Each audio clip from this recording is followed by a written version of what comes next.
Je vais essayer de ne pas diverger. Voilà, Ouais. ça. Ça marche. Allez. Ouais.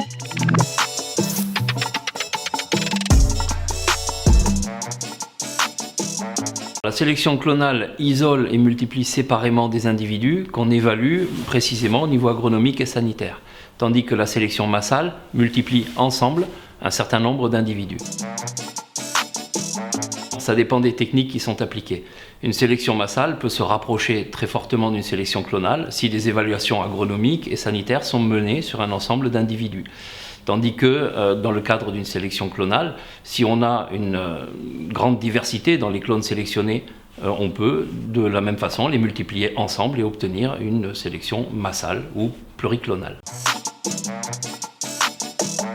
Dans un premier temps, la multiplication qui a été mise en place, en France c'est 1944, était uniquement sur des critères sanitaires. On vérifiait l'absence visuelle de symptômes de Cournouet principalement. Et à partir du moment où on a isolé un certain nombre de parcelles et d'individus, on s'est rendu compte que la diversité agronomique qui était présente au sein de ces parcelles méritait d'être exploitée. Et donc on a commencé à faire des évaluations agronomiques pour mettre en place la sélection clonale. Donc ce sont pour des raisons sanitaires dans un premier temps que cette sélection a été mise en place. La massale est autorisée, bien sûr, la multiplication de sélection massale, dans deux types de cadres.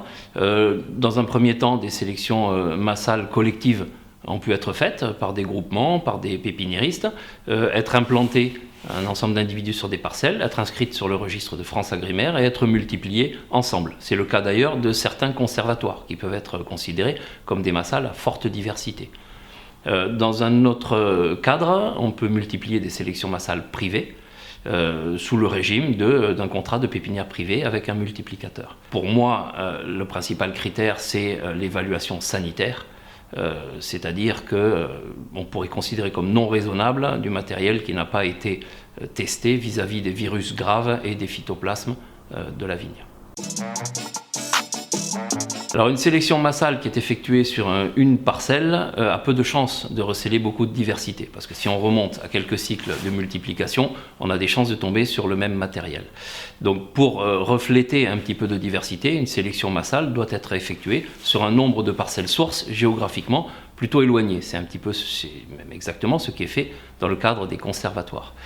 En ce qui concerne la sélection clonale, la biodiversité est représentée à partir du moment où on a un nombre de clones suffisant qui représente l'ensemble de la diversité qui existe naturellement au sein d'un cépage. C'est le cas pour certaines variétés, le pinot noir et certaines autres variétés par exemple ont des dizaines de clones agréés qui représentent une forte diversité, mais ce n'est pas encore le cas pour toutes les variétés. Par contre, eh bien, c'est un processus, c'est un des objectifs de la sélection clonale, de représenter cette diversité. C'est un processus qui est toujours en cours, de nombreux clones sont agréés chaque année et des sélections continuent à partir des 180 conservatoires qui sont aujourd'hui en place en France.